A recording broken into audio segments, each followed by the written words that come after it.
Salut la commu, qu'est-ce que ça vaut un chargeur sans fil automatique à 28 € sur Amazon? Mais écoutez, ça tombe bien, je m'en suis procuré un, rien que pour vous. Alors, c'est un fast charger, enfin c'est ce qu'ils disent, à 15 watts. Il se ferme automatiquement et il s'adapte à quasi toutes les marques, iPhone, Samsung, Huawei, ce que vous voulez. Au niveau packaging, ça a l'air alléchant. Moi, je me suis fait attraper avec la vidéo de présentation. Et c'est clair que quand on voit cette vidéo de présentation, tout le monde a envie d'acheter. Mais est-ce que dans la réalité, ça vaut vraiment ça? En tout cas, ils ont fait l'emballage un peu à la Apple. C'est vraiment très propre. Bon, la boîte ici, c'est un peu moins glamour. Que contient cette petite boîte? Donc, le manuel.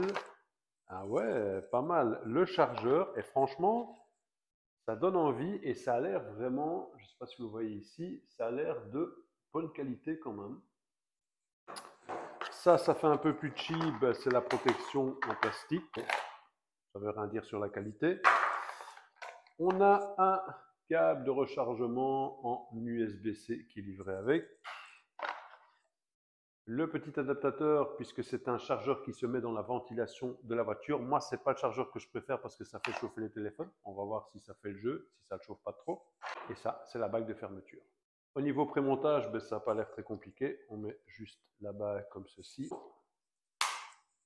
tout cas, déjà, sans le serrer, ça tient bien. Je la revisse un petit peu, ça va un peu sur la voiture. Donc, nous sommes dans la voiture. Désolé pour la clarté et la qualité de l'image. Il fait un peu sombre dans mon garage. Moi, je vais aller mettre l'appareil, le chargeur ici, sur la ventilation. Donc, ici, il y a une petite bague de serrage. Je ne sais pas si vous la voyez ici. On le visse dans la ventilation comme ceci. Et puis, vous allez visser la bague ici pour resserrer, pour que ça ne bouge plus. En tout cas, ce qui est sûr, c'est que ça tient vachement bien. Je suis batterie dessus, ça ne bouge pas. Ça, c'est déjà un point positif. Donc, j'ai connecté le micro USB comme ceci. Et là, on va mettre le contact, on va voir ce que ça donne. Je mets le contact. Oh, petite lupiote un peu mauve, ça donne un peu un bel effet. Ah ben écoutez, il s'est ouvert automatiquement. On va voir si je dépose mon téléphone, s'il se referme. Et surtout s'il charge. Vous avez vu, c'est vraiment magique. Il est vraiment refermé. Là, le téléphone est éteint et vous voyez qu'il se met en charge. C'est vraiment génial. Alors, pour enlever le téléphone, vous avez un petit bouton ici, vous appuyez dessus. On va tester ça tout de suite. Génial, il s'ouvre. Vous enlevez le téléphone, c'est facile. On va faire le test si jamais je coupe le contact, si on sait l'ouvrir et le fermer. Donc, je coupe le contact. Et j'appuie sur le petit bouton ici derrière pour l'ouvrir. Et c'est génial les amis. Même s'il n'y a pas d'électricité, vous savez reprendre votre téléphone.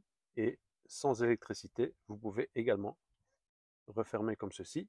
Pour ma part, au premier abord, je suis vraiment satisfait. Surtout pour un appareil à 28 €. Ça fait le taf. C'est un peu comme la vidéo de présentation. Franchement, je suis vraiment étonné. Le téléphone, vous le posez, il se met automatiquement. Et c'est vrai qu'à chaque fois, si vous devez le clipser, etc., c'est toujours ennuyant. Pour le déclipser, vous appuyez juste sur le bouton, vous partez. Moi qui est toujours en activité rapidos, ben, ça tombe super bien pour moi. J'espère que ce test vous aura plu. N'oubliez pas de lâcher un petit pouce et pourquoi pas vous abonner.